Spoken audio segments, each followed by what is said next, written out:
Hello everyone. Let's continue talking about history of trends in foreign language teaching. And there are 3 points I would like to present today.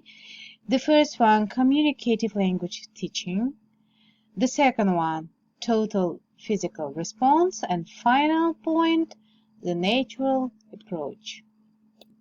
The first issue I would like to talk about today is communicative language teaching.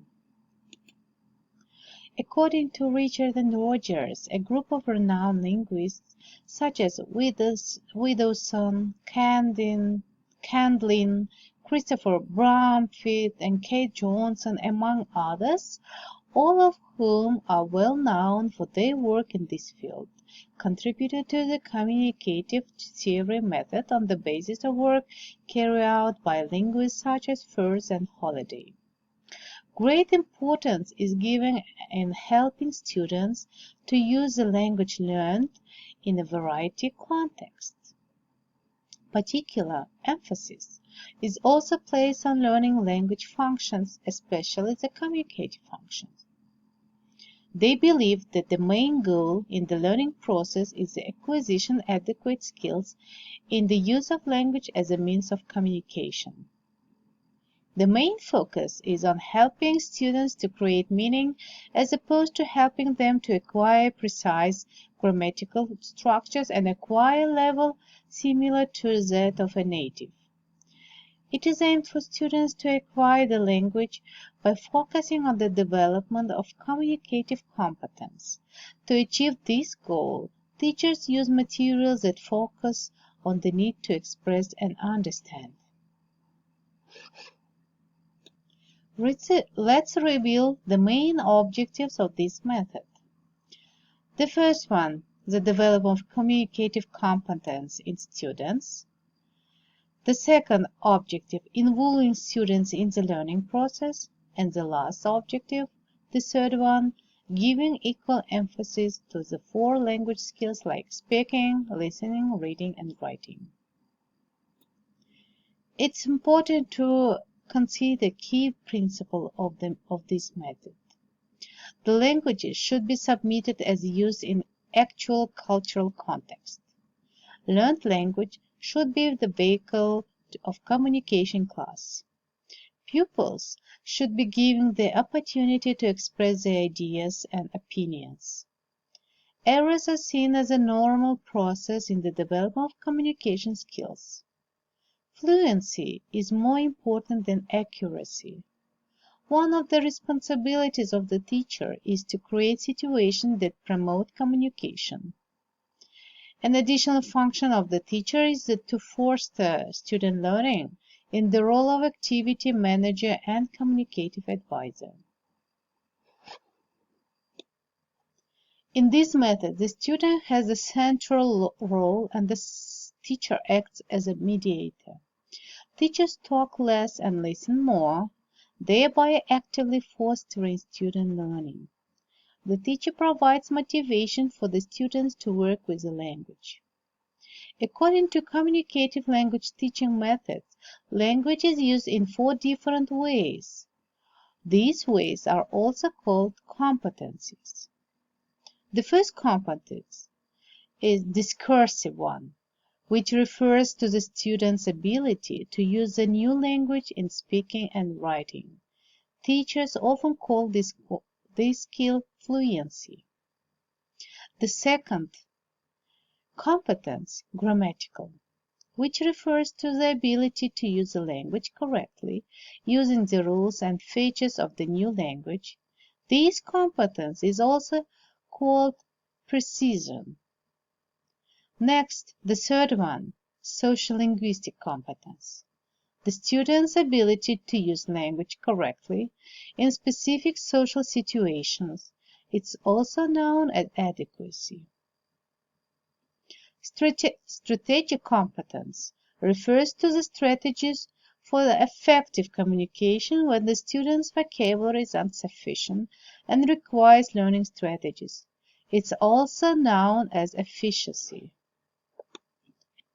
And finally, let's talk about disadvantages. First, More vocabulary is required to support the functional use of language. Second, it provides the guidelines on how to handle the vocabulary. Third, according to some reviews, it overemphasizes the concept of communication. And finally, it is difficult to adopt a communicative learning approach if there are so few native teachers.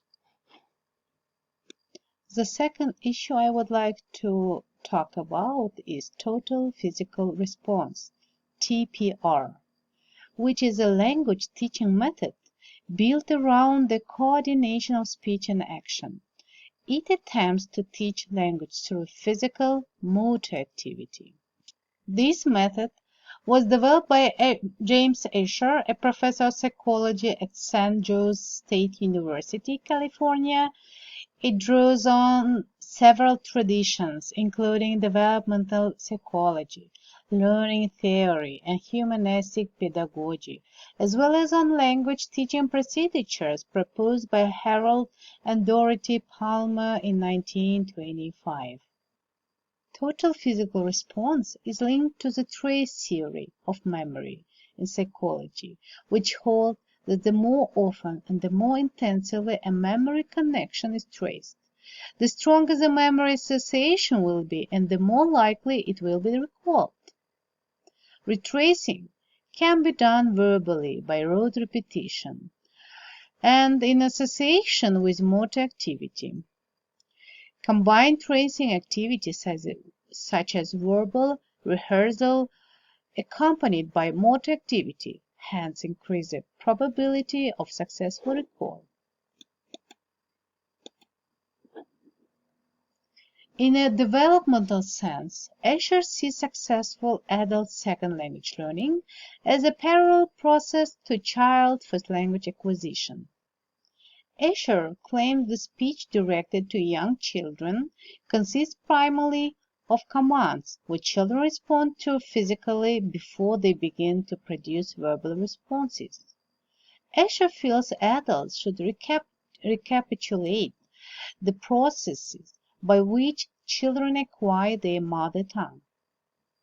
Asher shares with the School of Humanistic Psychology a concern for the role of affective emotional factors in language learning, a method that is undemanding of terms of linguistic production and that involves game-like movements reduces learner stress, he believes, and creates a positive mood in the learner which facilitates learning. Asher's emphasis on developing comprehension skills before the learner is taught to speak links him to a movement in foreign language teaching sometimes referred to as comprehension approach. This refers to several different comprehension-based language teaching proposals which shares the belief that comprehension abilities precede productive skills in learning language, content of teaching, what to teach to attain the aims, skills acquired through listening transferred to other skills. Teaching should emphasize meaning rather than form. And the last proposal is teaching should minimize learner stress. Despite Asher's belief in the central role of comprehension in language learning, he does not elaborate on the relation between comprehension, production, and communication. He has no theory of speech acts or their equivalents, for example. Also, the advanced TPR lessons imperatives are used to initiate different speech acts such as request. John, ask Mary to walk to the door and apologize. Ned, tell Jack you are sorry. Asher also refers in passing to the fact that language can be internalized as wholes or chunks, rather than as single lexical items, and as such links are possible to more theoretical proposals of this kind, as well as to work on the role of prefabricated patterns in language learning and language use. Asher does not elaborate on his view of chunking. However, nor on other aspects of the theory of language underlying total physical response.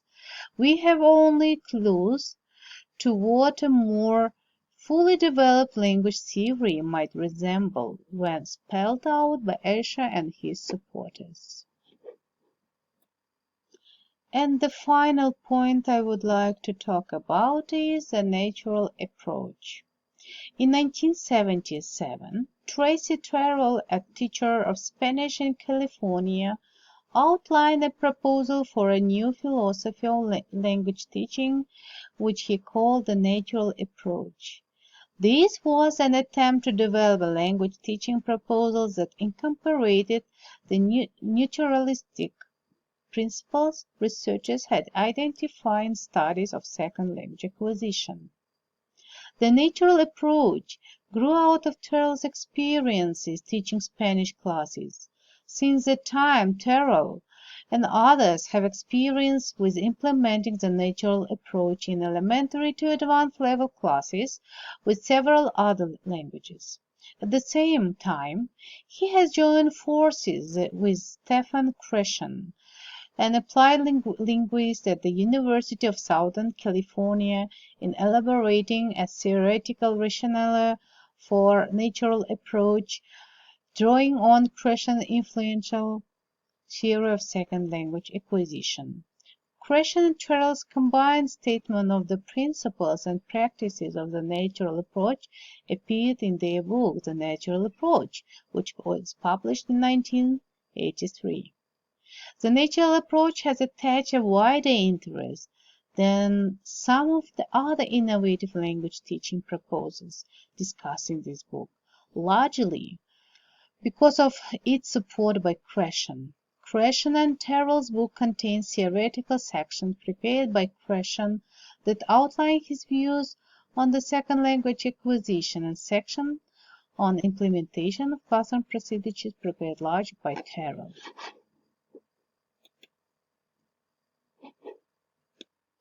Kresen and Terrell have identified the natural approach with what they call traditional approaches to language teaching.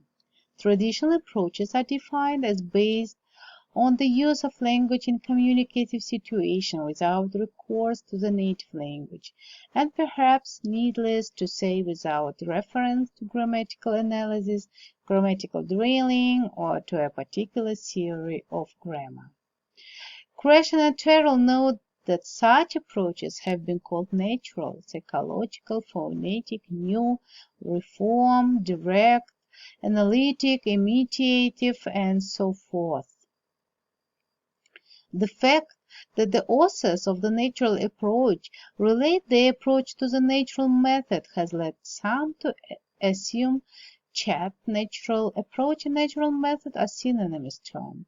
Although the tradition is a common one, there are important differences between the natural approach and the older natural method, which it will be useful to consider at the outset.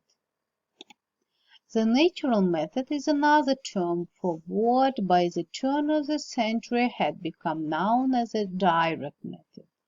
It's described in a report on the state of the art in language teaching commissioned by the Modern Language Association in 1901. The term natural, used in reference to the direct method, merely emphasizes that the principle underlying the method were believed to conform to the principle of naturalistic language learning in young children. Similarly, the natural approach as defined by Kresen and Terrell is believed to conform to the naturalistic principle found in successful second language acquisition.